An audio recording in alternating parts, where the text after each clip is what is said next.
the text of the proposed amendment and justification for the proposal, contain the names and signatures of the members supporting the request, and be lodged with the Speaker. And 3, the Speaker shall, if satisfied that the requirements of paragraph 1 and 2 have been met, forward the request to the County Assembly Procedure and Rules Committee. And 4, the County Assembly Procedure and Rules Committee shall, within 21 days of the receipt of a request under paragraph 3, consider the request and lay a report on the table of the County Assembly containing the amendments proposed in the request and the recommendation of the committee on each such proposal. And 5, the County Assembly shall consider the proposed amendments to the standing orders as reported from the County Assembly Procedure and Rules Committee on a motion that the report of the County Assembly Procedure and Rules Committee be approved. Allow me to proceed to 6. Standing order number 131 on procedure on bills reported from committee of the whole County Assembly shall apply on such a motion.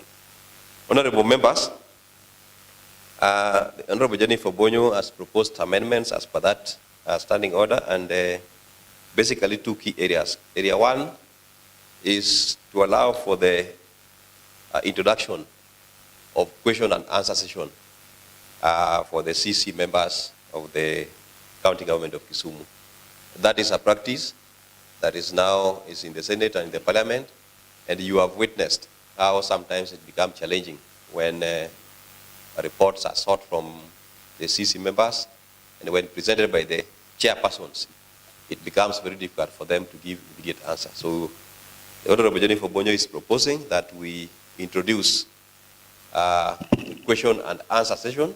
So in our standing order, we must provide for the CC members to present themselves in the question and answer session. Area 2, you are aware that currently it is a requirement that all MOUs, memorandum of understandings, with the county, between the county government and the national government, and between the county and other partners, must be laid in the House and discussed before any proceedings on their implementation.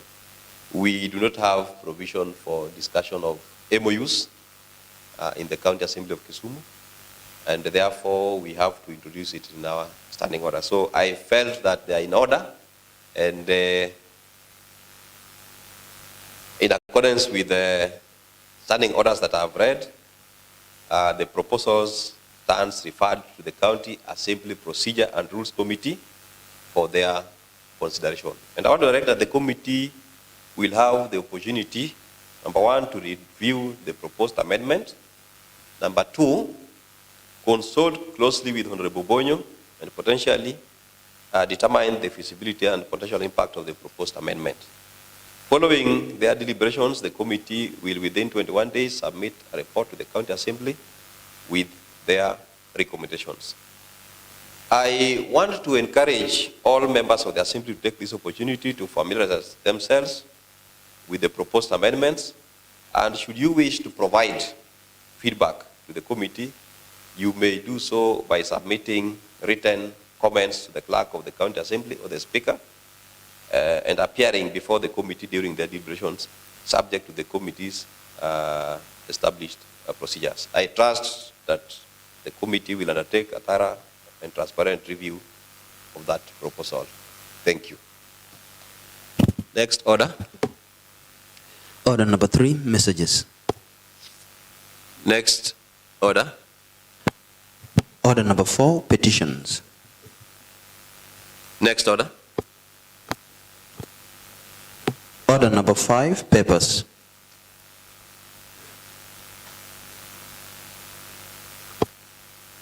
Honorable Nerea Kombo, Deputy Speaker. Thank you, Mr. Speaker. Mr. Speaker, I pass on to the provisions of Standing Orders number 182.6, read together with Orders number 183.2 of Kisumu County Standing Orders. I wish to table today, Wednesday, 13th March 2024, the report of the Liaison Committee on consideration of the half-yearly progress reports of committees for the period ended 31st December 2023.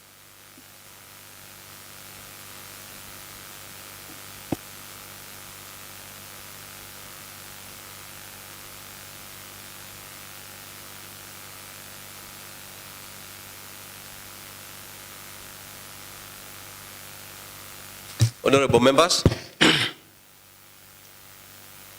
the Housekeeping Committee on Liaison report on its consideration of the half-yearly progress reports of all committees for the period ended 31st December 2023 is properly laid before the House, and the House Business Committee should consider scheduling the report for debate. Honorable Joachim Okech, Chair, Budget and Appropriation Committee. Thank you very much, Mr. Speaker. Mr. Speaker, on the same breath, pursuant to the provisions of Standing Order number 182, Part 6 of the Standing Orders, I wish to table today, Wednesday, 13th March 2024, a report of Budget and Appropriation Committee on consideration of the Kisumu County Supplementary Estimates for the financial year 2023-2024.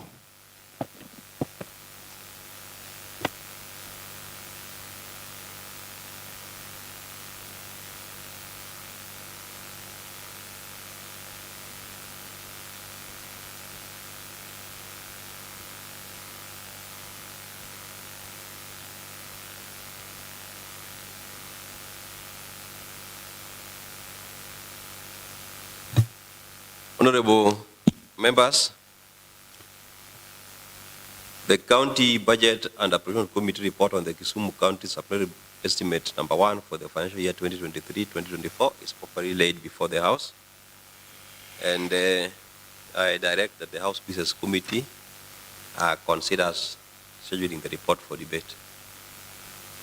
Honorable Vincent Jagongo, what is it, Honorable Emil?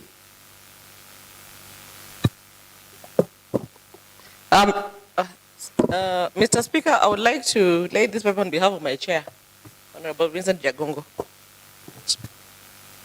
Mr. Speaker, on the same note, pursuant to the provision of orders number 182.6 of the standing orders, I wish to table today, Wednesday, 13th of March 2024, a report of Medical Services, Public Health and Sanitation Committee on the knowledge exchange exercise between the committee, Mulago National Referral Hospital, and the Uganda Cancer Institute. Thank you.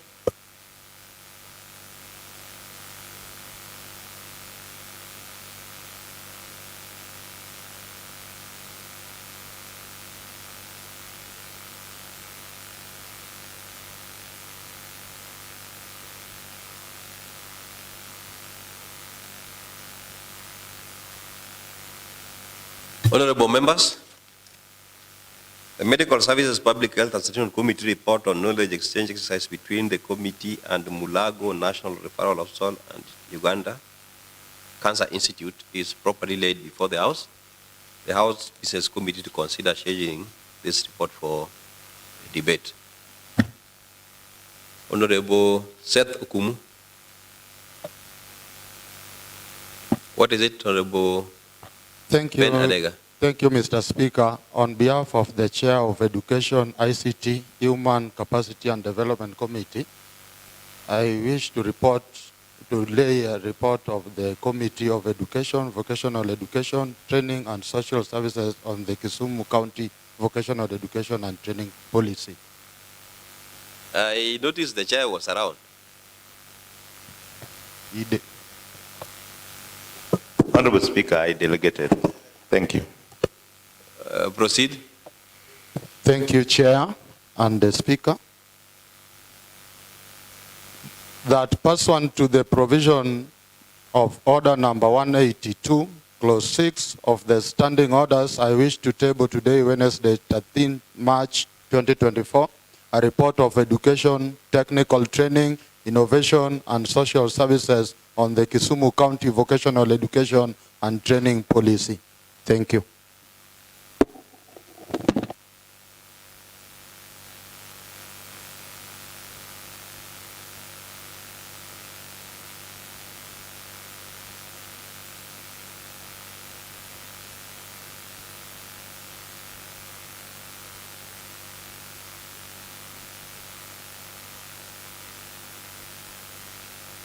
Honorable members, the report of the Committee on Education, Vocational Education, Training and Social Services on the Kisumu County Vocational Education and Training Policy is properly laid before the House. and the House Business Committee to consider scheduling this report for debate. Honorable members, I want to communicate to all the committees that have laid reports. That is the Committee on Education, the Committee on Education, Vocational Education Training, and Social Services, the Committee on Medical Services, Public Health and Sanitation, and the Committee of Budget and Appropriations. Finally, the Liaison Committee. That all these reports should be communicated to the members by close of business today, so that the members have time to go through them early enough. By the time the House Business Committee considers scheduling for debate, the members ought to have gone through them so that they are well prepared to debate when they come to the floor. So by close of business today, the reports should be with the members. Next order. Order number 6, notices of motion.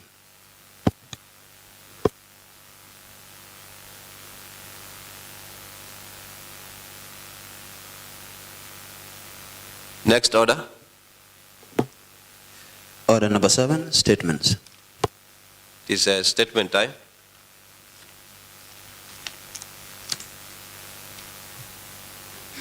Next order. Commencement of business. Order number 8, first reading of the Kisumu County Supplementary Appropriations Bill 2024, County Assembly Bills number 1 of 2024 by the Honorable Joachim Okech. Honorable Joachim Okech. Thank you very much, Mr. Speaker. Mr. Speaker, I wish to request that the Kisumu County Supplementary Appropriation Bill 2024, that is the County Assembly Bill number 1 of 2024, be read for the first time. Thank you. Clerk. The Kisumu County Supplementary Appropriations Bill 2024, a bill for an act of the County Assembly of Kisumu to authorize the issue of certain sums of money out of the County Revenue Fund and their application towards the services of the year ending on the 30th June 2024, and to appropriate those sums for certain public services and for connected purposes. Memorandum of Objects and Reasons. The Kisumu County Supplementary Appropriations Bill 2024 makes provision for giving statutory sanction for public expenditure for the year ending on the 30th June 2024 on the basis of the estimates of expenditure for fiscal year 2023-2024, recurrent, and the estimates of expenditure for fiscal year 2023-2024, development, and for the appropriations of those amounts dated the 7th March 2024. Honorable members, the Kisumu County Supplementary Appropriation Bill, that is the Bill number 1 of 2024, has been read for the first time. And as per our standing orders, bills are introduced to the House through first reading. And when it has been read, it's committed to the right committee. And in this case, I want to commit that bill to the Committee of Budget and Appropriations. The standing order allows that if in case of money bills, we can handle a number of bills at a go. So the Honorable Chair of Budget, you are aware that I have received information in my office regarding the supplementary. The county is on standstill on the prefix that Kisumu County Assembly has not passed the supplementary budget. So I want to direct that you work on that bill as fast as possible. It is advantageous that already you have laid the report on the supplementary, which I have requested, I have directed that you share with the members to look into by close of business today. So please take it as your first priority as a budget committee, so that we dispense off with the issue of supplementary budget as fast as possible. By that, the bill stands committed. The the Committee of Budget and Appropriations. Next order. Order number 9, motion on the adoption of the report of the Infrastructure, Energy and Public Works Committee on the benchmarking exercise to Kakamega County Assembly from the 17th to 22nd October 2023 by the Honorable Kennedy Ouko. Honorable Ken Ouko. Are you Honorable Kennedy Ouko? I think it was a mistake because in the wallet is Honorable Ruben Rekwach and I'm the chair. Proceed. Thank you, Honorable Speaker. Honorable Speaker, I rise to move a motion on adoption of the report of Infrastructure, Energy and Public Works Committee on the benchmarking exercise to Kakamega County Assembly from 17th to 22nd 22nd October 2023. Mr. Speaker and honorable members, this report contains the committee proceedings of the benchmarking exercise between the committee from Kisumu County Assembly and that of Kakamega County Assembly conducted between 17th November 2023 and 22nd November 2023. Honorable Speaker, this report therefore highlights key findings and observations made by the committee during the entire exercise and further recommendations to the Department of Infrastructure, Energy and Public Works on possible measures that can be adopted in order to improve service delivery. Summary of findings and observations. Mr. Speaker and honorable members, findings on transport policies put in place in Kakamega County. That Kakamega County Department of Roads does not have any policy that are in the process of developing one. However, they adopted and have aligned their operations to the national transport policy. In addition to that, they are also using a circular which was issued by the first governor, His Excellency Wycliffe Oparanya, dubbed Transport Policy Circular number 1, which the department is using alongside the national transport policy. On classification of roads within the county, classification of roads are exclusively done by the Kenya Roads Board, who visit the county to carry out roads inventory and condition survey, where they classified the roads. That classes A and B are undertaken by Kenya, while class E is undertaken by Kura. And we also deliberated on how the county is addressing the departmental pending bills. And the observation was that once the exchequer releases funds at the beginning of every financial year, the department always prioritizes payment of pending bills before commencing on the new bills. Pending bills are given priority and paid before spending on the new bills. On machine-based program,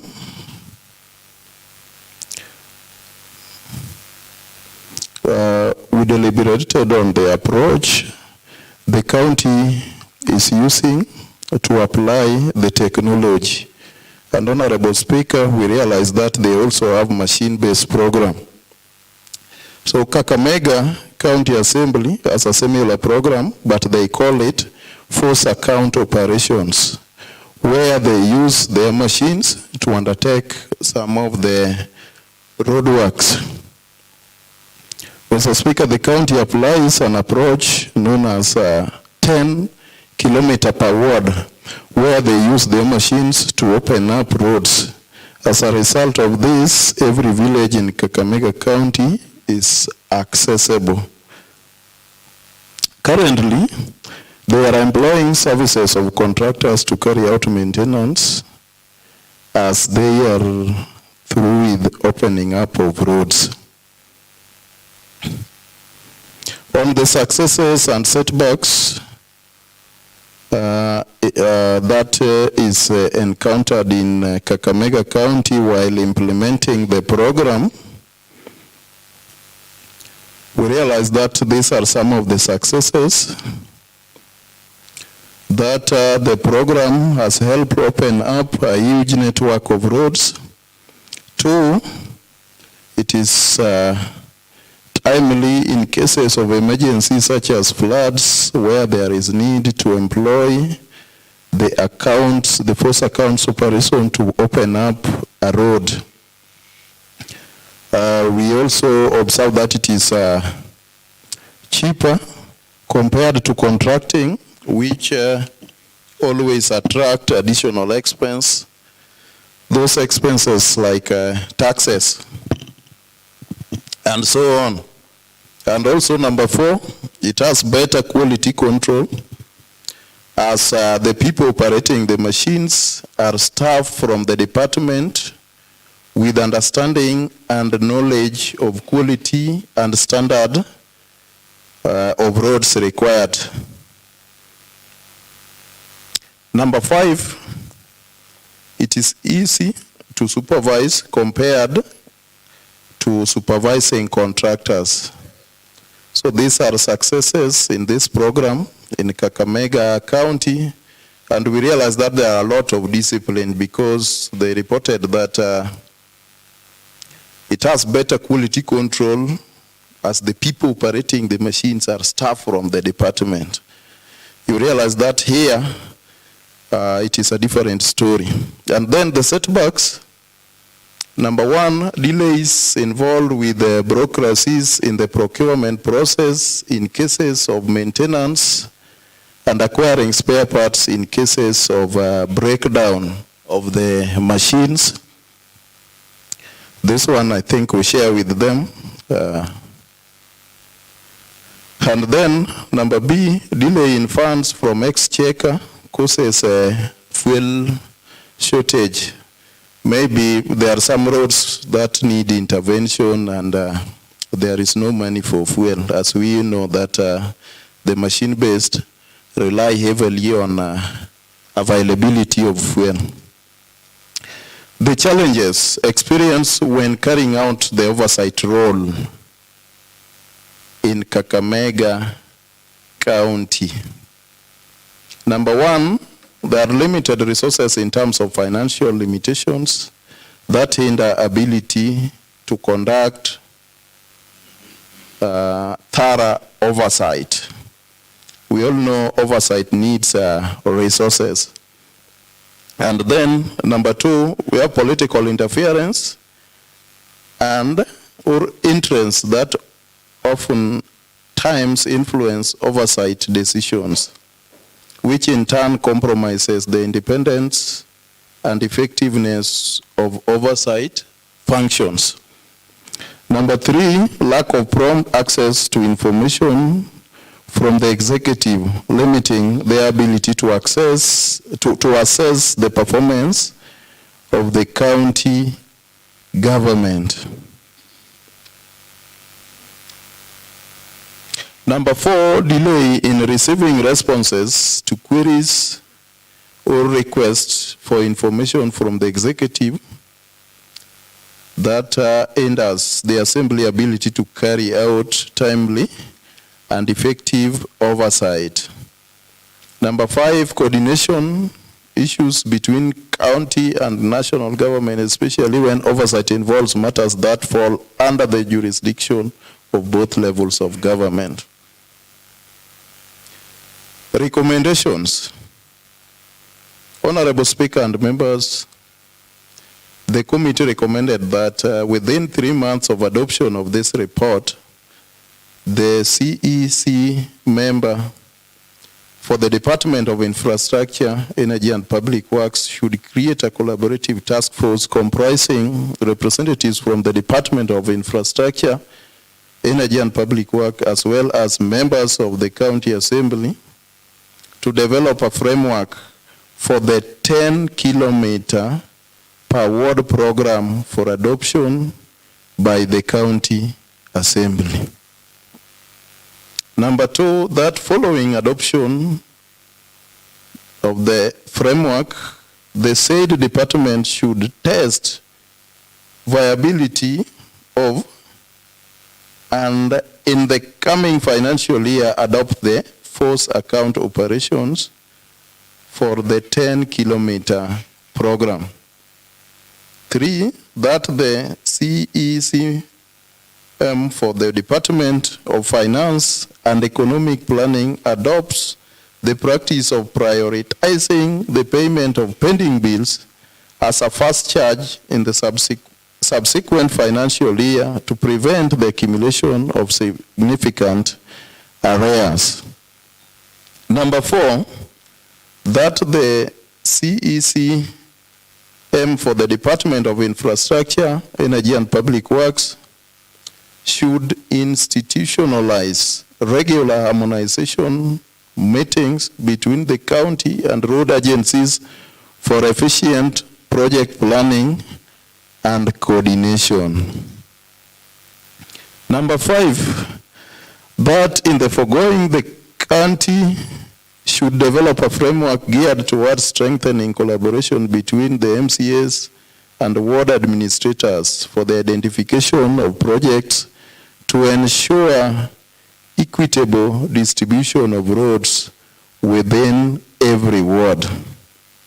In conclusion, Mr. Speaker and honorable members, it is now my pleasure to move this motion that this House adopts this report of the Infrastructure, Energy and Public Works Committee on the benchmarking exercise to Kakamega County Assembly, which took place between 17th to 22nd October 2023. And may I call upon my Super Deputy Honorable Ann Atieno Ochola to second. Thank you, Madam Speaker. I stand to second the report. Thank you.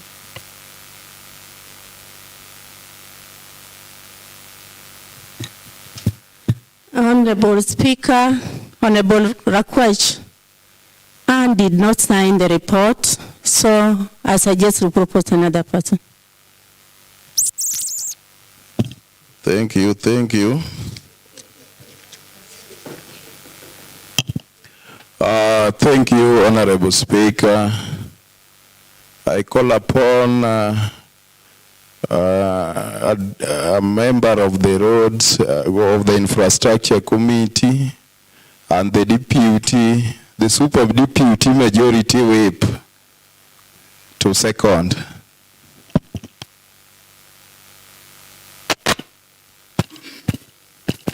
Thank you, Madam Speaker. Madam Speaker, I stand to second the report from the Road Committee. Thank you. Honorable members, I want to assist you, the members of this committee. Honorable Jennifer also did not sign, so I want to give direction.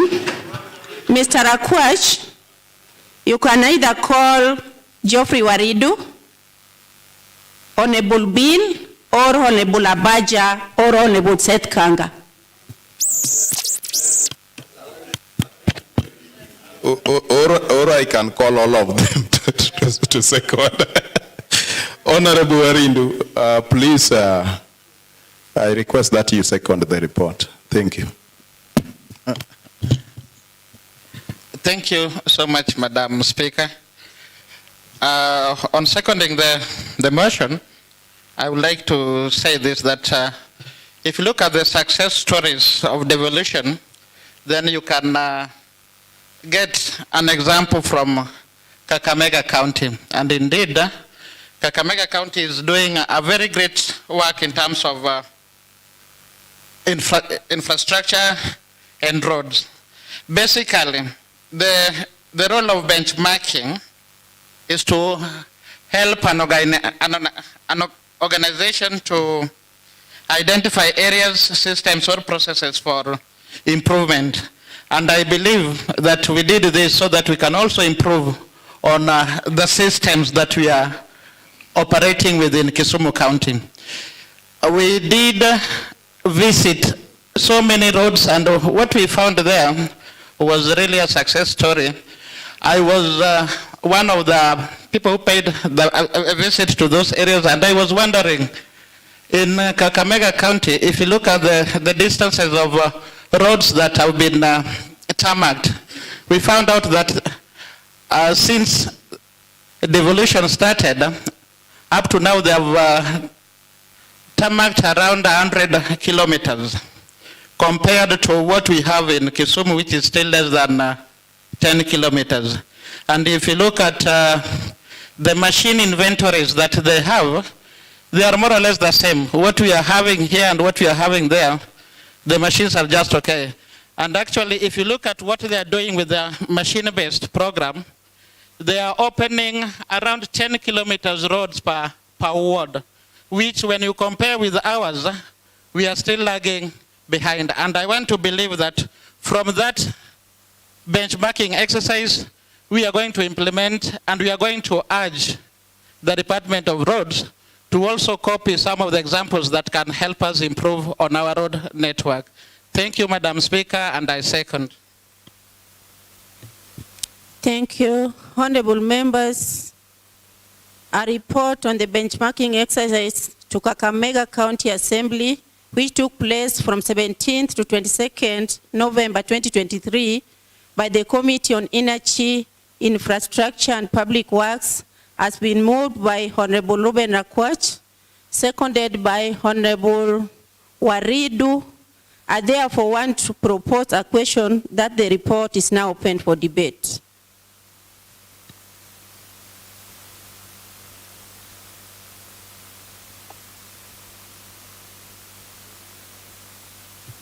Yes, Honorable Joachim Okech. Thank you. Kondelewad. Thank you, Madam Speaker. Madam Speaker, I was very keen as the chair was reading the report. And of course, Kakamega County is known for their successes with regards to improvement and development of their roads. So I think it was a very noble idea for the committee to choose Kakamega County as a benchmarking destination. So, Madam Speaker, of course, there are areas where Kisumu County is really doing badly, but also we must consider that Kisumu County is unique in its nature, that it is a county that has a city, but again, it equally has rural wards. But of course, Kakamega County is purely known for having, being not a city, but having just majority of rural roads. And that is why they do a lot of emphasis on opening of roads. So, Madam Speaker, one thing that was coming very clear that I like is that on their machine-based, they use it purely of creation and opening. But when it comes to improvement, unless I heard the report of the chair wrongly, they are using the contracted. So of course, I also think Kisumu County should continue or maybe borrow from Kakamega so that we have, most of our rural roads are in pathetic conditions. And the only place where I think the county has done well maybe are in the city wards, which of course has been because of the backing of the donor funding. But when it comes to maybe doing the tarmac roads with our own CRF funds, the county has been doing very little. And therefore, I believe the report of the committee is very timely. And as a county, we have a lot to borrow from Kakamega County for us to be able to improve our roads. Not only the roads even in the rural areas, but we still even need to do, because just like the deputy chair said, I mean, whoever seconded Honorable Warindu, that they've even done more tarmac roads than Kisumu County. And being a city county, I think we should have been ahead of them with regards to tarmacking of most of our roads. And therefore, I want to support the report by the chair. And I believe our county, we still have a lot to learn from different counties, most of from Kakamega, with regards to development of our roads. Thank you very much.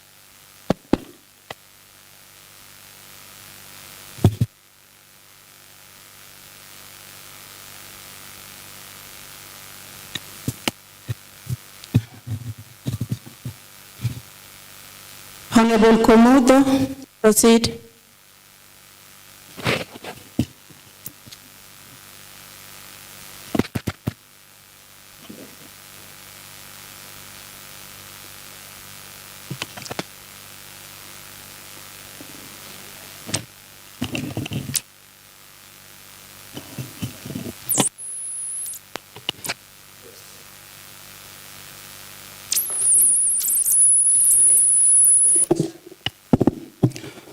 Thank you.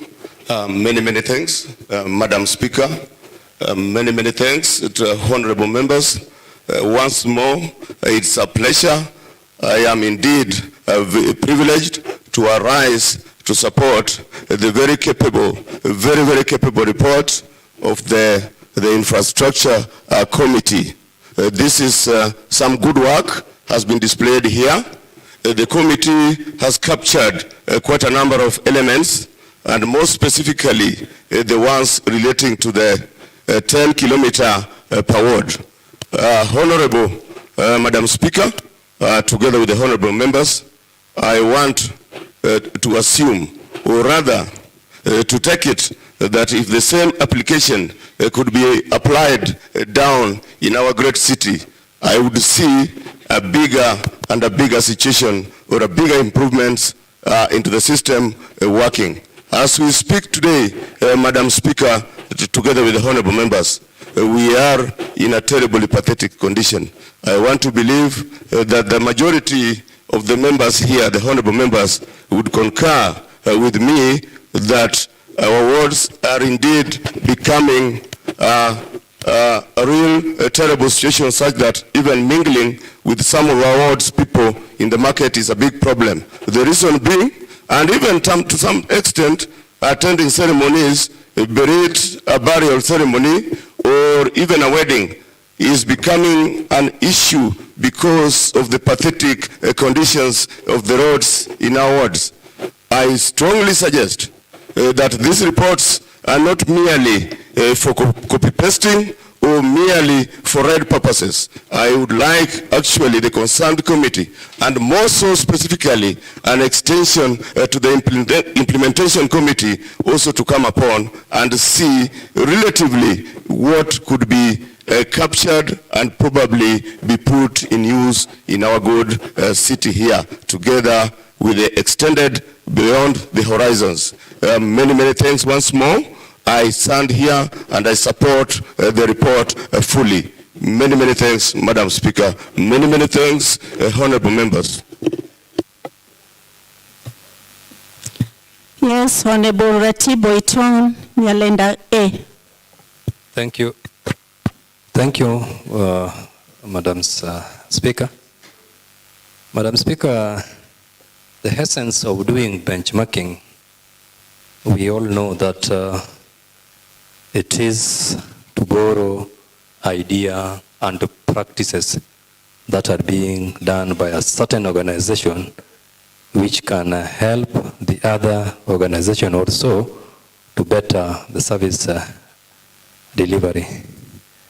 Madam Speaker, I want to thank the able chair of this committee, the members, and the secretariat for coming out with very good recommendations that if we as a county, as a Department of Infrastructure, Energy and Public Works borrow, then I believe our service delivery to the people of Kisumu will go a notch higher.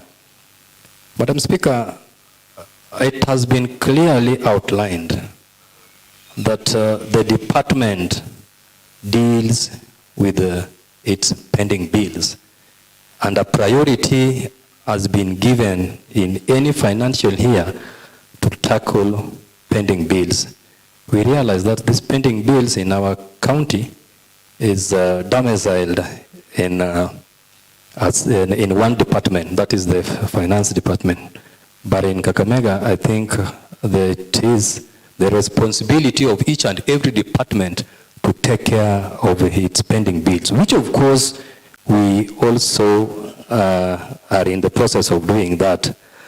Madam Speaker, one item that is coming out clear that I believe is a blessing to all members of this county assembly is the machine-based program that they have. You see that they are doing 10 kilometers per ward. That means in one financial year, they will have covered, how many wards do they have? 60. They will have covered, imagine, the one financial year. By the time a period of 5 years end, they may have done quite a lot. Something to do with 3,000 kilometers.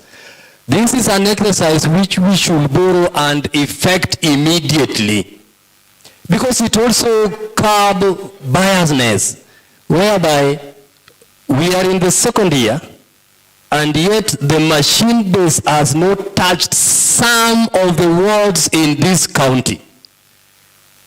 Madam Speaker, this is a serious matter, and I believe that the concerned department should put practice of the same. We can even do 15 kilometers, not necessarily that we have to do 10 kilometers as per Kakamega. We can do 15 or even more. I believe this will be a blessing. Number two, in our county, the Department of Infrastructure, Energy, and Public Works, it is quite evident that the machine operators, the workers in this department who are vested with machine-based program, are very indisciplined. This the department should need to check. The issue of shortage or of stealing of fuel should be a thing of the past. We have rampant issues where fuel that are meant for doing this job don't reach the site. I think this indiscipline, some people should go home to serve as an example. Because if actions are never taken, then the practice becomes normal. So I believe the department headed by the CEC need to check on this as soon as possible. Last but not least, we have a road maintenance team. In Kakamega, they call it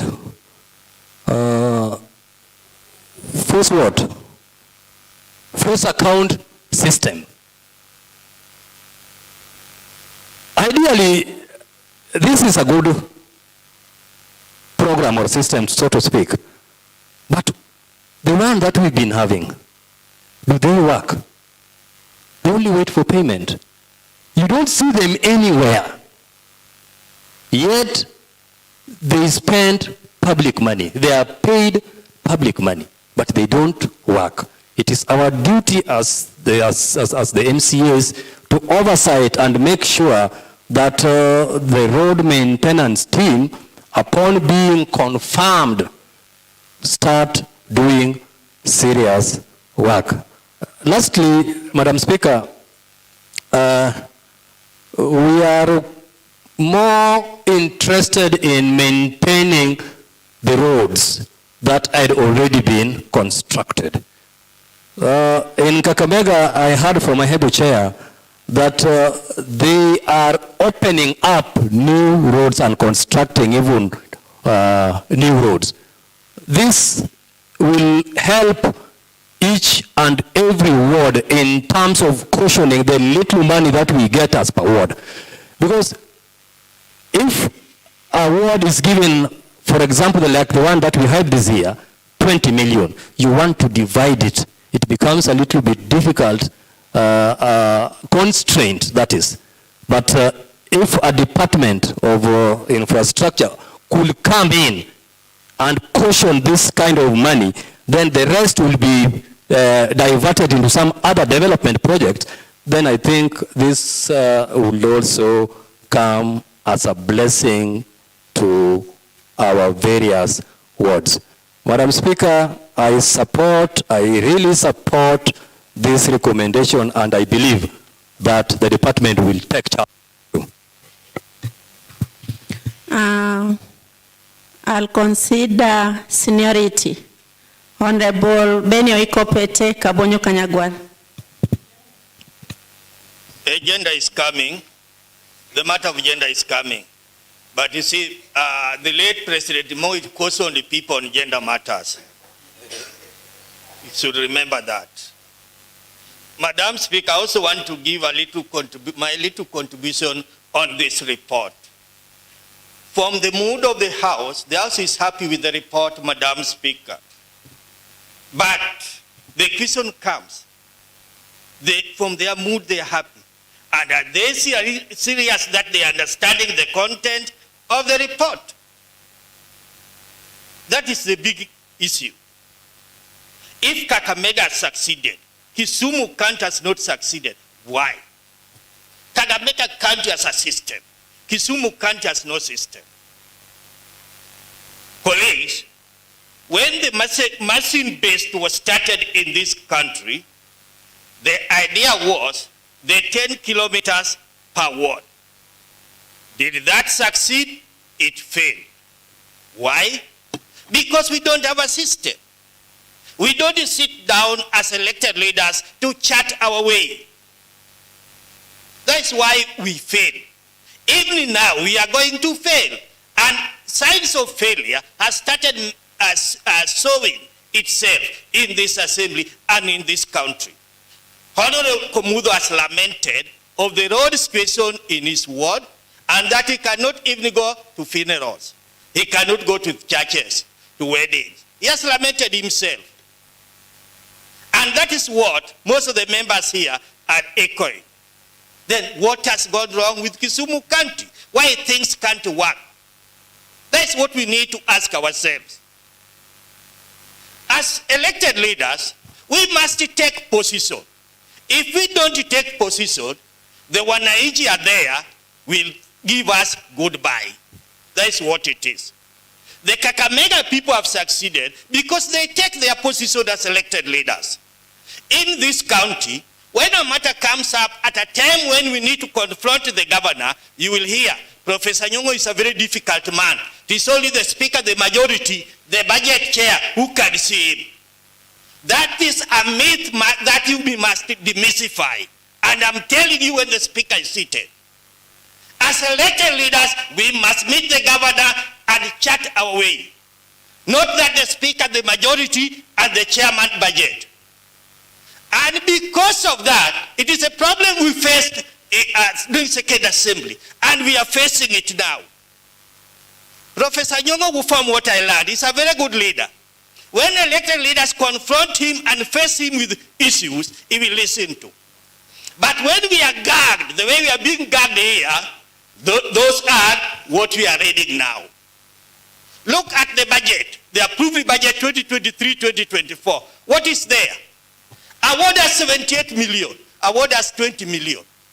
Award us 64 million. Award us 27 million. And we are lamenting. Let us look at ourselves. What records do we pass here? What implementation is going on in Kisumu County? Then we shall be elected leaders. The machine-based was meant to cure this. It failed. And it is still failing. When the roads department came here, how many reports did they bring? Did we understand their reports? The current financial year, they have 96 million for the machine-based. What is going on with that 96 million? You can't explain. And the element, the attitude of some of us who go to departments and give instructions, once the executive sees that, they don't take us serious, and that is where the failure comes. In Kakamega, the tarmac roads are well done. In Kisumu, there's the Namba Kapeo, which started well. And what is the position?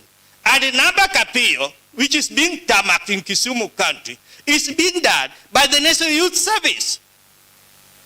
That is a company doing it, National Youth Service. And when last year, when the roads department came here, they brought a number of records.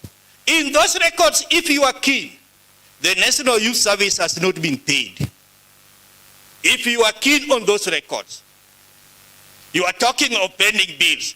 Does this assembly understand the pending bills matters in this country? They don't understand. The budget committee will tell you, we have been given. And they don't table them here. The contractors are on go slow. Like now, some contractors have refused to go to the ground and they are still waiting for the outcome of the supplementary. And they have all documents. They are not sure. And who is supposed to cure this? This assembly.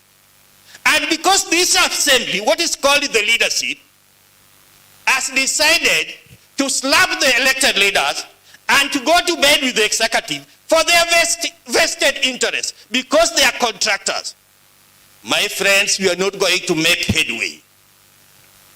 The matter of pending bill is a very thorny issue in this country.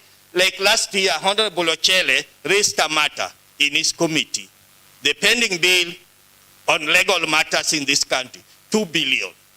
And that is a two position. I attended a meeting of that committee one time when it was being chaired by Honorable Rakwach. That was the truth. 2 billion legal pending bill in this country. And no one is talking about it. And it is on record. And the debt you owe the lawyer, you will not escape. The debt you owe the lawyer, you will not escape. So, my friends, we must be strong on our oversight role. First the executive, first the assembly leadership, then we shall help Kisumu County. And those who are dreaming of 2027, I'm telling you, some of us dreamt. And people know the outcome. So I'm finishing by saying, funding, when you look at the funding of this department, 1.8 billion. What is the funding of roads department in Kisumu County? What is the position? Let's go and find out. If Kakamega is 1.8 billion, Kisumu County is getting less than $500 million. Why do we need to compare ourselves with them? I end by saying this is a good report and it is a challenge to us. If we don't play our role, there is nothing much that we shall do for the people of the Kisumu County. And we shall not help the government of Professor Nyong'o. And the myth that we must demystify, that the speaker, the majority, the chairman budget, these are the people who can talk to the professor alone, is a myth. Let us face Professor Nyong'o as elected leaders of this country. He was elected the way we were elected. I so contribute.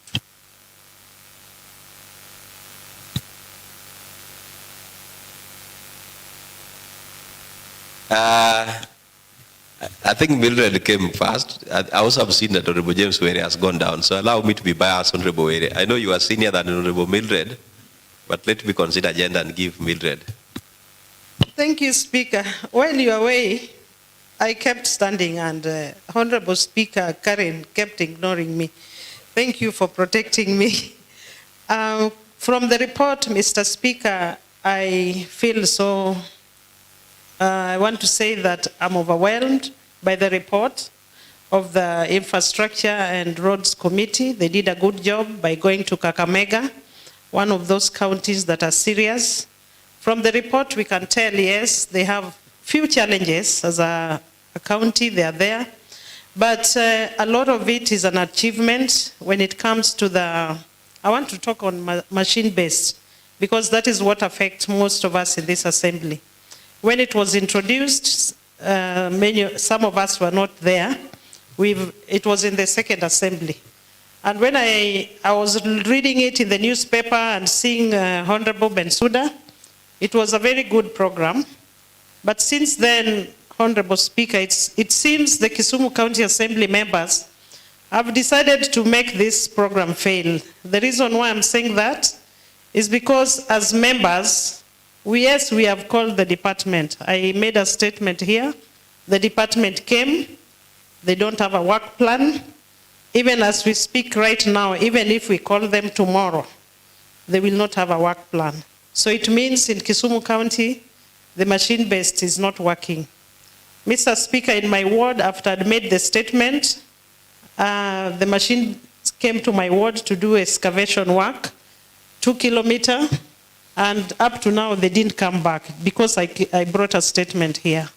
So, Mr. Speaker, this machine base is so frustrating to members that if we do not come up with a legal framework as a county assembly, I want to tell you that those of us who would want to come in 2027, it will be a very heavy task, because you cannot convince somebody in the village that there is machine base that is supposed to do a 10-kilometer road. Only 2 kilometers has been done, it's not yet finished. The financial year is coming to an end. The assembly is quiet about it. So as an assembly, we need to take this matter serious. Compared to Kakamega County, their machine-based is working, and even the tarmac road is working. And I want to say I support the recommendation from the committee that we form a task force between the county assembly and the department so that we can come up with a legal framework, how we can help the machine-based program and the other tarmac roads program. Thank you, Mr. Speaker. Honorable Were, James Were. Honorable Oliver, I've noticed you. Thank you, Mr. Speaker. Mr. Speaker, I also rise to voice my comments on the report. And Mr. Speaker, first of all, let me take this opportunity to commend the committee for a job well done. Mr. Speaker, the only difference between Kakamega and Kisumu is maybe geographical. Maybe they have a wide coverage more than us. And Mr. Speaker, that should encourage us even to do more and to do better than what they do. Because the area coverage that we have is smaller. Even if we were to compare the budgetary allocation of Kisumu having 500 million vis-a-vis Kakamega having 1.8 billion, we should not have an excuse of not doing better. Mr. Speaker, if you look at the approach that the Kakamega people are giving, I also want just to comment on machine-based. I think it is a best practice that we as Kisumu County should develop and use. Mr. Speaker, we as an assembly must force the executive to have a legal framework. Even if it is a matter of doing 5 kilometers for the wards within the city and doing 10 or more kilometers for the wards that are outside city, we should have it legally binding so that we know that each and every financial year there must be something that must be done in our wards. Mr. Speaker, if you take stock of what has happened or what has been done by the machine-based under the road department, Mr. Speaker, not even 10 wards have been covered for the past 2 years that we've been here. So is it viable? Is it working? It means by the end of 5 years, they shall have done maybe 15 or 20 wards. What about the rest of the wards? Are we doing something meaningful that is going to benefit our people? The answer is no. So what do we do as legislators? the people that are entrusted by the Kisumu County residents. We want to bring confidence to our people in ensuring that the trust that they bestowed on us is going to yield fruit. Mr. Speaker, let us we've compared the successes both in Kisumu County and Kakamega County. We've compared the failures both in Kakamega and Kisumu County. And Mr. Speaker, I want to suggest, as per the report, let us use the successes in Kakamega County to address the failures that we have in Kisumu County. So that moving forward, the next financial year, we make sure that we take our executive to task and ensure that each and every ward is touched by the machine. Each and every ward, road coverage be improved. Like, I think for the past 2 financial years, they have been coming to Nyalenda B ward, walking, surveying roads, but not even a single machine has come to open any access road or to rehabilitate the existing roads. So, Mr. Speaker, I want to support this report, and moving forward, I believe as the watchdog, let us put our executive wing to task to ensure that we get the best. And if it is not working, then we don't need to have it. We can use that budget to do other things instead of giving our road department a lot of money that is maybe is becoming a cash cow for some few individuals. Thank you, Mr. Speaker.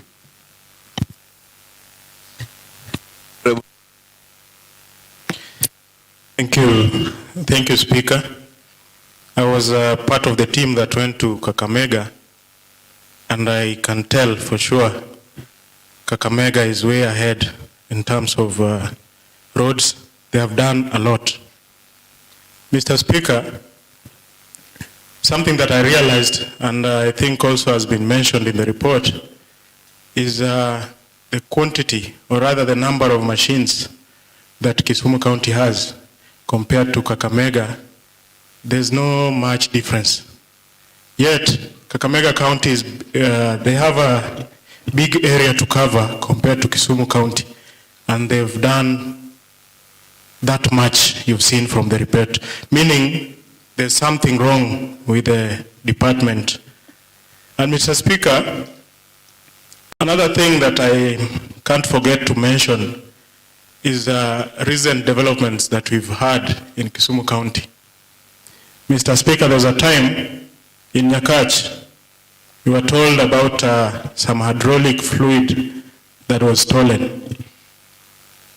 And even the culprits were found red-handed. Yet, later, that was changed to, I was told that it was now water that was carried from Nyakach to Kisumu. You can see where machine base is failing. Another thing, Mr. Speaker, in Kolwa East, I'm happy. I think it's that MC of that, I think it is Honorable Ruben Rakwacha, our chair. There was a road that was being handled by machine-based.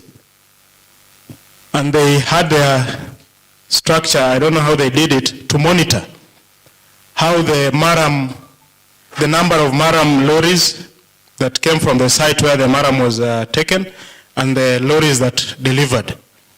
And Mr. Speaker, it is saddening that averagely, after 4 lorries came from the site, only 1 got to the road that was to be maintained.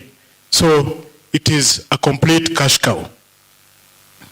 Another example we have in Nyakach, where a road that was being done by machine-based, after some time, the machine was taken, and later it was found to be doing a contracted road, now without the number plate. So, Mr. Speaker, from the Kakamega story, we see with good management, we can take Kisumu County to greater heights. But on the other hand, if you look at what is happening in Kisumu County, it is a pity. It is a pity, and it's time we all agreed as members.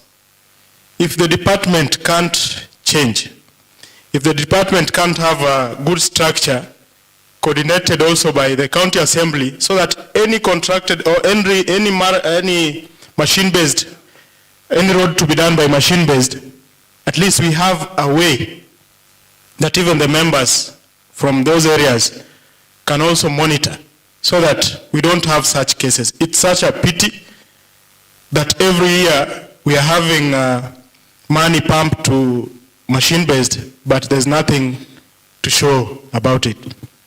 Another example, in my ward, Kubura, there was a time when we got to office, I was told we are going to do a road, Kubura Mbega Road, and it was done by the machine-based. And I can tell you for sure, if I can count 2 worst roads in my ward, that will top the list. Because if you go the records they have, they did a very good job.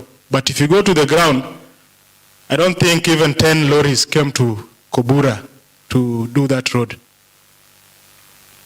And if you go there right now, there's a school, Mbega. The pupils going to that school, you have to remove your clothes. Then when you've passed there, you put on your clothes. Yet this is a road that was done by Kisumu County. Not even a year hasn't passed. So we should have this debate as an assembly and come to an agreement on the best way to have our machine base, because this is the best. If it works, it can help even in our economic activities, because let's say a case like East Kanawawidhi, we have Ahero, we have Ombei, and Kobura and Kabonyo Kanyagwal. These are areas where we do serious rice farming. Yet, we have a machine-based that is not even helping the roads going to these farms, because these farmers need roads to access their market. But normally what happens there, it shows a complete failure of the machine-based system. So I support the report, and as members, we need to have a serious discussion on the way forward.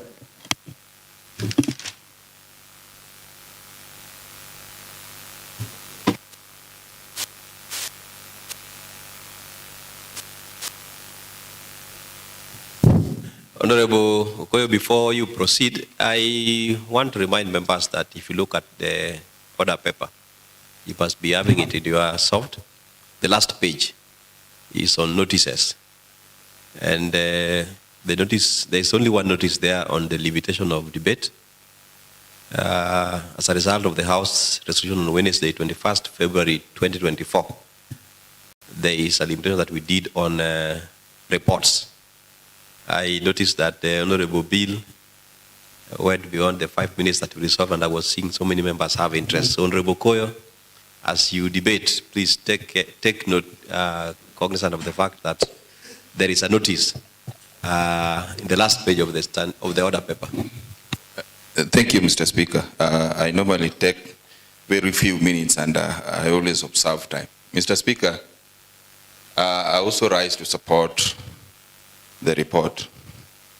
And Mr. Speaker, I'm doing this because of reasons which I'm going to mention. Mr. Speaker, maybe the Third Assembly hasn't realized how the poor roads impact the lives of those who elected us, or those who are representing.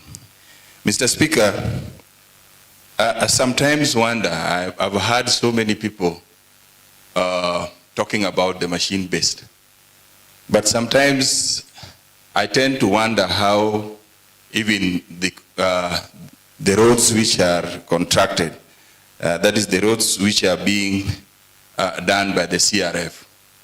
Mr. Speaker, I want to say this. I didn't go to Kakamega, but I believe because Kakamega is just next to us, the Kakamega roads are better than us, even those roads who are given to contractors. And this is the problem which I think is affecting our county.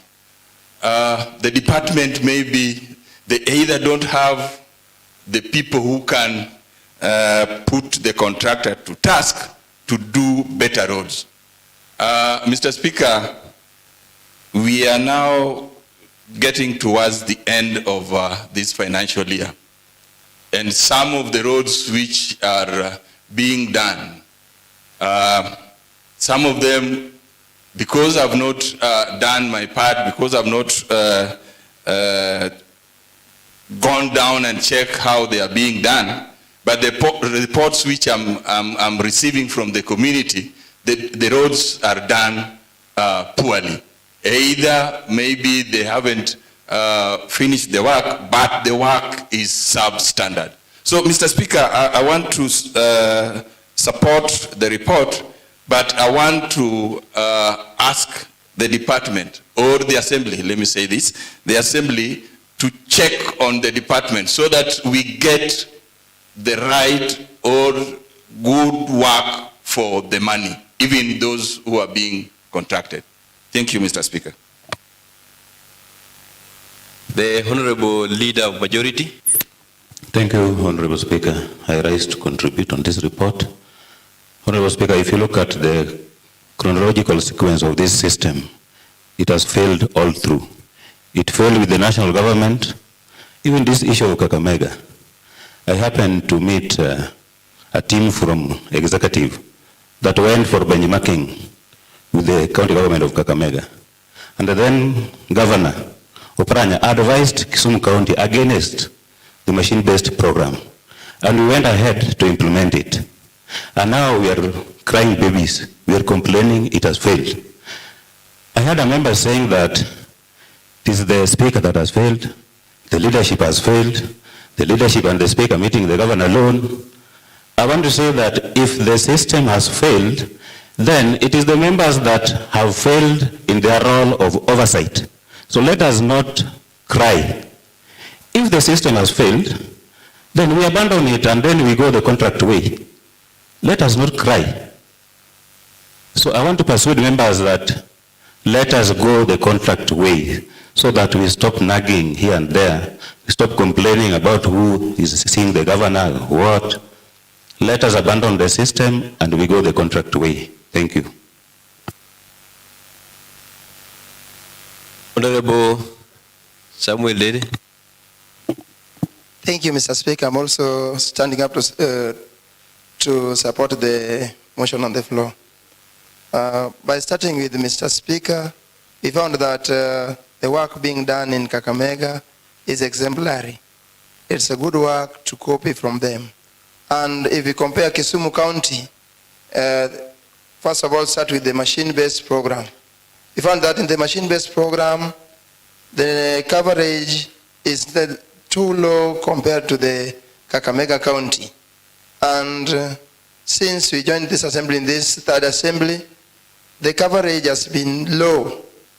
Even in my ward, the roads which I proposed for the machine-based, one has been done but not to completion. So that the machine-based is not that well.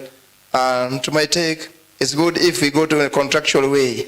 Because if I compare the roads which I place in the contractual way with the machine-based, almost all the contractual ways, roads has been covered and the work is going on well than the ones in done by the machine-based.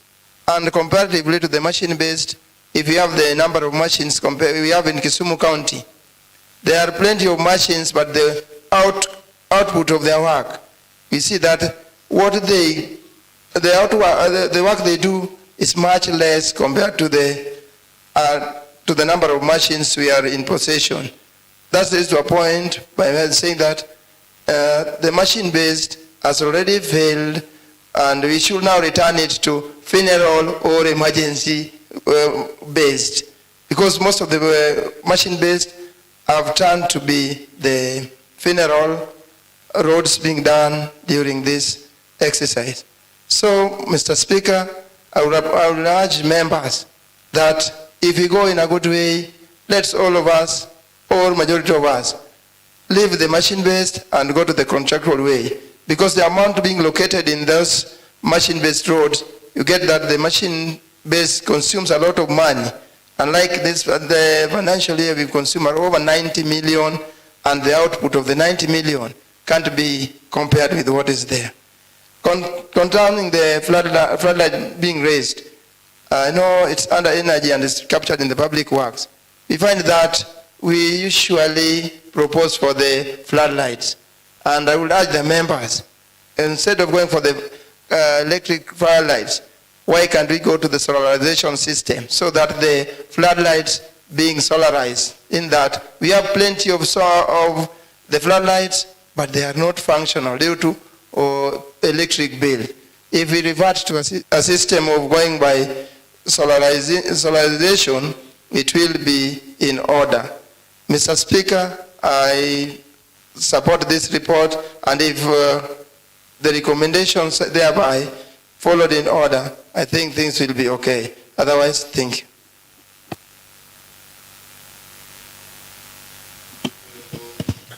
Honorable Tom Nditi. Thank you very much, Mr. Speaker. Mr. Speaker, as I rise to support this report, allow me to take the shortcut that has been taken by the Honorable Majority Leader. Mr. Speaker, by all standards, the machine-based program is a total failure. Actually, it has even become a system within which the county operating staff even harass people in the village. I have an example in my ward where they tried, actually they were supposed to do a kilometer road. They only did less than 200. But every minute they walk into the ward, Mr. Speaker, these guys, if they're not given, apart from even the fact that they're stealing, they're siphoning fuel and the rest, they're even demanding to be fed by the community. And they are very, very specific on what they want to eat. If they don't get chicken, Mr. Speaker, they don't even work. And they report almost at noon, and they come with a variety of conditions.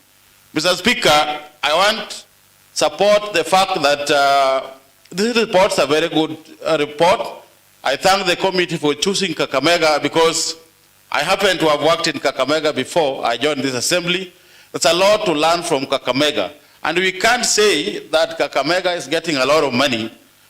Kakamega is bigger than us by all standards. They have 60 wards, we have only 35 wards. So if they get big money, it is proportionate to the size of their ward. Mr. Speaker, I think what members have said here, if there's anything that unites this assembly, regardless of gerrymandering and grandstanding that sometimes is being witnessed in this assembly, is the issue of the roads. Mr. Speaker, even if we talk about the contract way, what boils down as the problem bedeviling this county, Mr. Speaker, is the implementation. Unless certain heads start rolling from the Department of Roads, Mr. Speaker, I'm very sure nothing is going to change. Because even if you talk about contractor, I know a number of contractors that work in Kakamega, and they do very good job in Kakamega, but when they come here, it is a showbiz, is a cash cow system.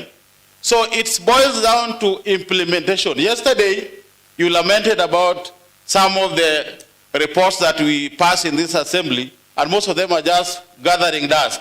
And you even implored upon the implementation committee to ensure that these reports are indeed implemented. In conclusion, Mr. Speaker, I said, let's this assembly do its role. Let's buy it where it's necessary, and let's do, even if it means, I am very happy my colleague proposed some amendment in the standing order so that we create question time. I think we should start with the Department of Roads when that thing comes to pass. Otherwise, Mr. Speaker, I thank the committee for doing a good job, and this we need to learn from some of the recommendations that have been put in this report. Otherwise, thank you so much.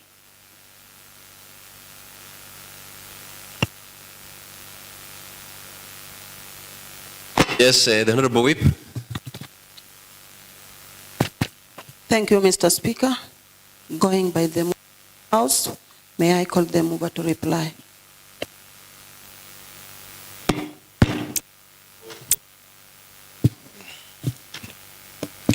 Thank you, Honorable Speaker. The Honorable Speaker, I want to take this opportunity to thank all the members who have contributed towards this report. An honorable member, I want to implore on the chairpersons of the committees that when we are planning for benchmarking with various or with sister committees, then we should look at we should benchmark with the counties which are ahead of us in terms of service delivery in the various departments that we oversight. Because sometimes when we benchmark with the counties which are behind us, then we come back contented that we are doing a good job as a county. I want to say that indeed Kakamega is ahead of us in terms of infrastructural development. Because if you look at the parent report very well, then you will see the kind of bridges which have been undertaken by Kakamega County, and we went and saw them. They have done bridges which are spanning across the roads, which are spanning more than 60 meters long. There is a bridge which is spanning 75 meters long, and you can imagine a bridge which is spanning 75 meters long, how it is. These are bridges that we've not done in Kisumu County. Kisumu County, I wonder if we have even done a bridge which is spanning 20 meters long. So it's a county which is worth benchmarking with and even learning from them. What we also realize, Mr. Speaker, the discipline among the staff who are handling the machine base or the machines in Kakamega County, they are highly disciplined.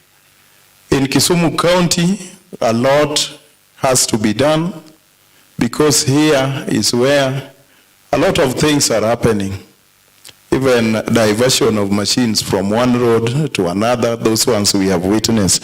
But I thank God the actions is being taken. So we are not sleeping as a committee. We are doing a good job. And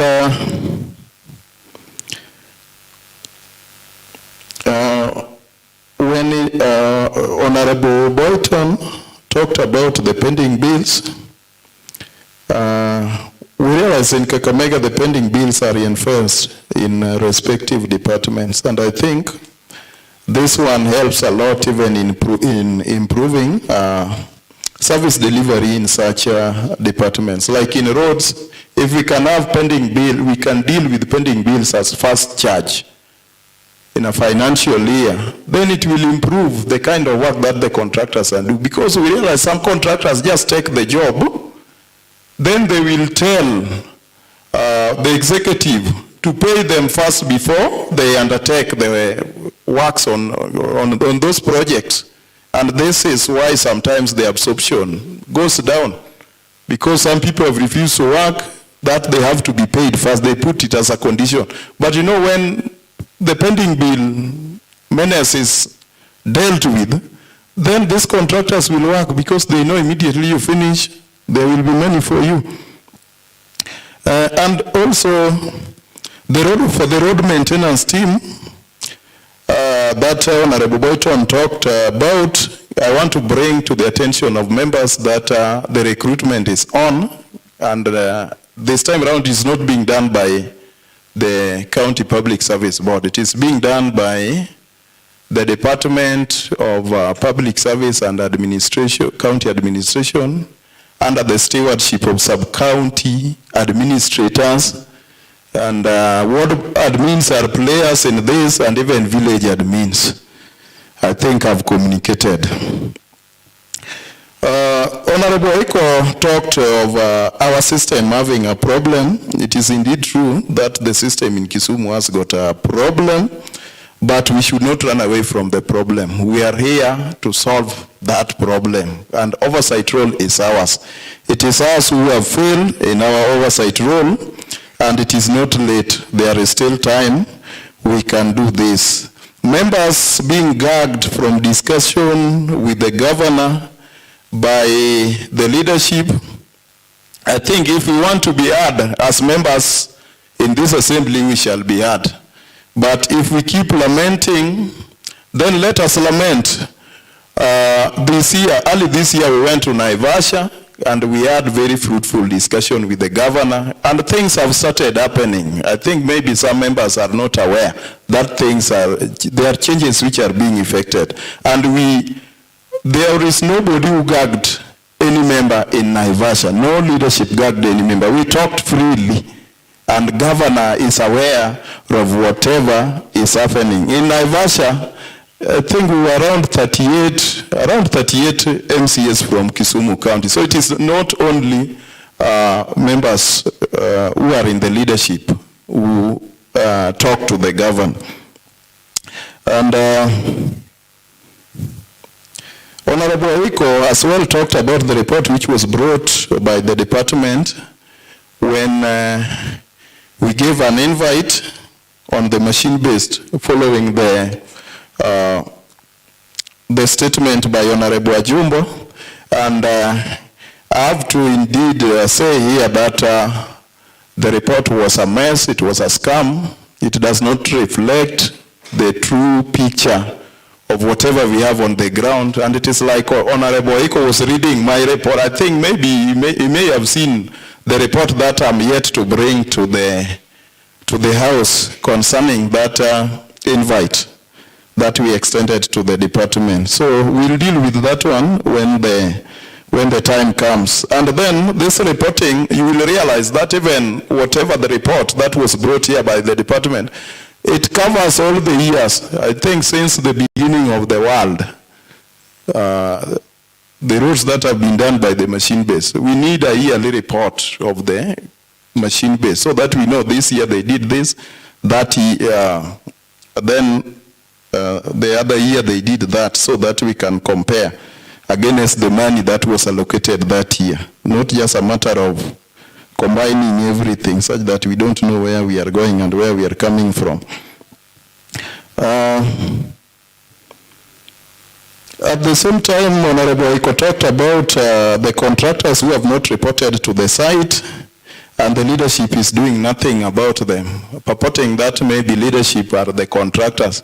Here, maybe what I can advise is that Honorable Eko brings a statement with the evidence that the leadership are the contractors.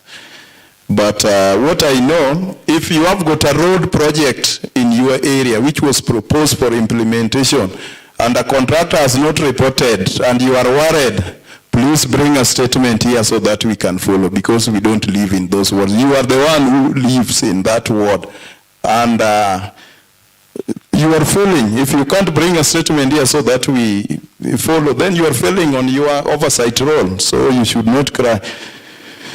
Comparing the budget of Kisumu with that one of Kakamega, we know Kakamega is more vast than Kisumu. At the same time, we have ceilings.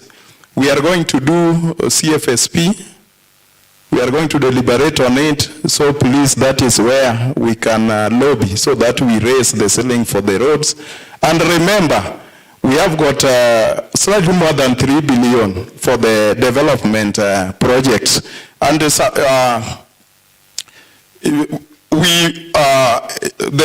think the departments implement the wishes of the members of the public from public participation. So let us whip those people from our wards who attend public participation so that they prioritize more on road projects than these others because we are competing. The departments are competing for that 3-point-something billion.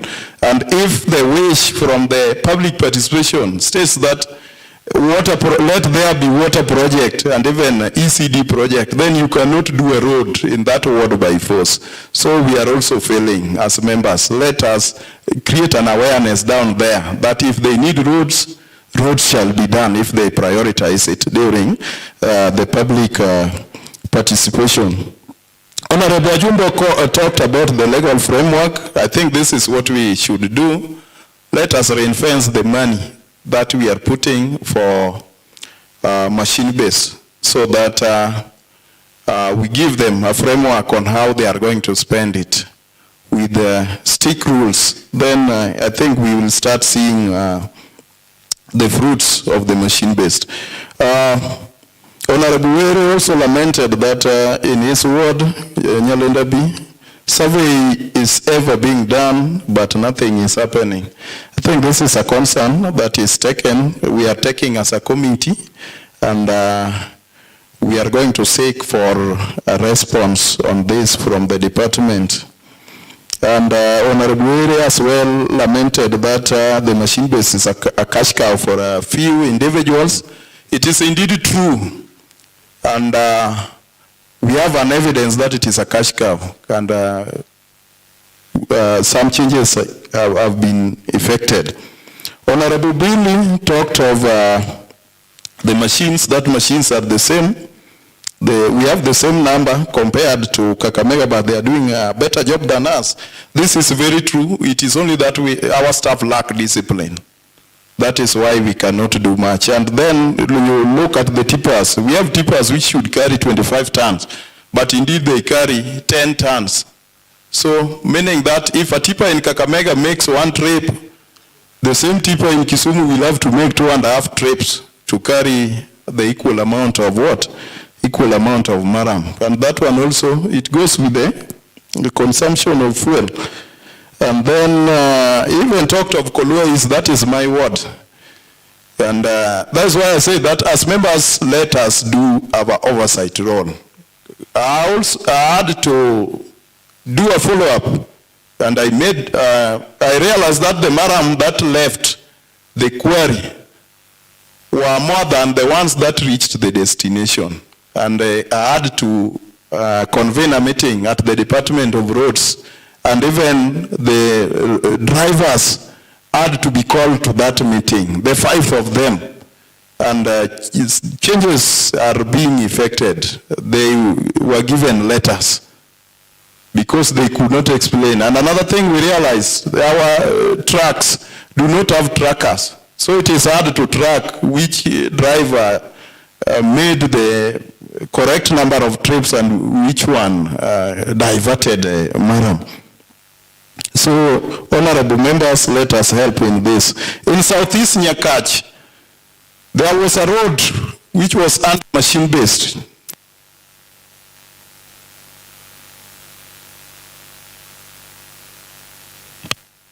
Honorable Ruben, I also want to bring your attention to the notice on the limitation of debate.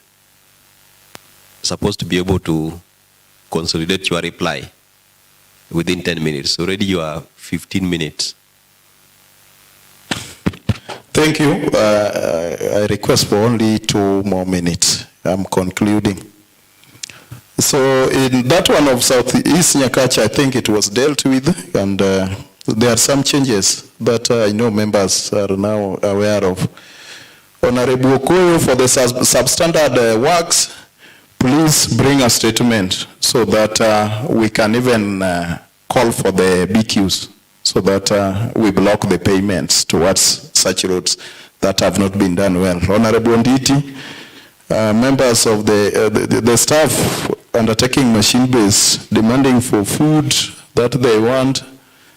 This one, I'm not aware of this because I've never seen it. I did not see it in my ward, but if there is something like that, do something. You know what you should do. Honorable members, when you have nothing to die for, then you have got no reason to live. the oversight role is bestowed upon us. Let us do it. We should not lament here that leadership is gagging us. And to the implementation committee, we have given our recommendations. We want to see a follow-up from that committee so that whatever we have recommended can be put into practice. Thank you very much, Honorable Speaker. I reply. Honorable members, now that the motion for adoption of the report of the Infrastructure, Energy and Public Works Committee on the benchmarking exercise to Kakamega County Assembly from 17th to 22nd this October 2023 have been moved, seconded and debated. As per our standing orders, I want to put a question. And I put that as many of the opinion that the motion on adoption of the report of the Infrastructure, Energy and Public Works Committee on the report, that is the benchmarking exercise to Kakamega County Assembly from 17th to 22nd October 2023, with all the comments therein be adopted, say aye. As many of the contrary opinions say nay.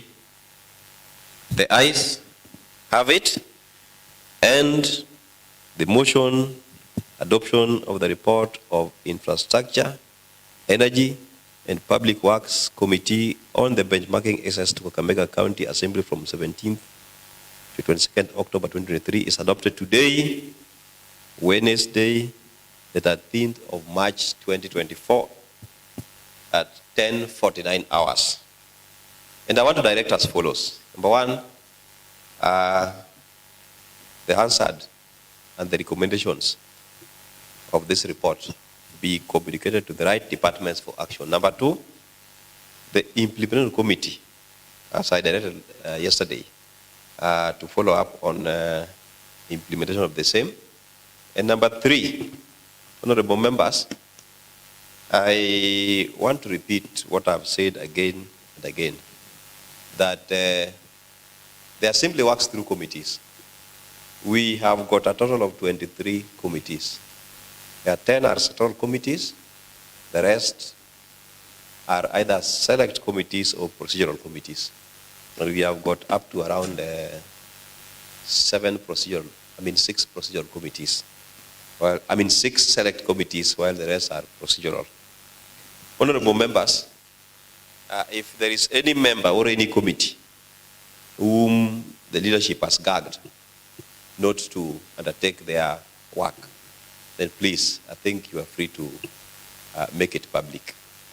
Our standing order provides for ways of handling that. There is no single committee that we have not facilitated to do their work. I will repeat again that the responsibility of oversight lies with the county assembly. So you choose to do the oversight or not. I think it's not right that you put the blames on leadership. You have been facilitated effectively, adequately, and appropriately to do your oversight role. So with these recommendations, I have seen opportunities for development of legal frameworks. I have seen opportunities for development of motions that leads to resolutions and even statements from this report. It is upon you to work on that. It is not the work of the speaker to do oversight.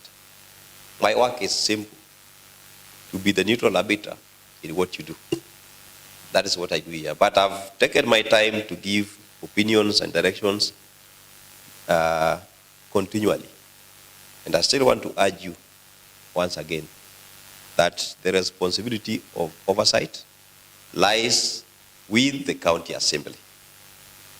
And you don't draw that mandate from the executive, neither do you draw it from anybody else, but you draw it from the Constitution of Kenya 2010 and the other statutes that follows the same. So you choose to do the oversight or you choose not to do the oversight. Otherwise, next order, clerk. Honorable Speaker and honorable members, there's no any business to be transacted in the order paper. Honorable members, yesterday I did give a question on the attendance register. And I said two things. That one, use the signature that you use when you arrived in the house. We have in our registry your specimen signatures. So this idea of changing your signatures or using initials will cost you. And do not say that I didn't warn you. Because as per these records, the following members are absent. Because what they have signed is not them. Honorable Benson Adega, Honorable Ruben Rakwach, Honorable Boyton,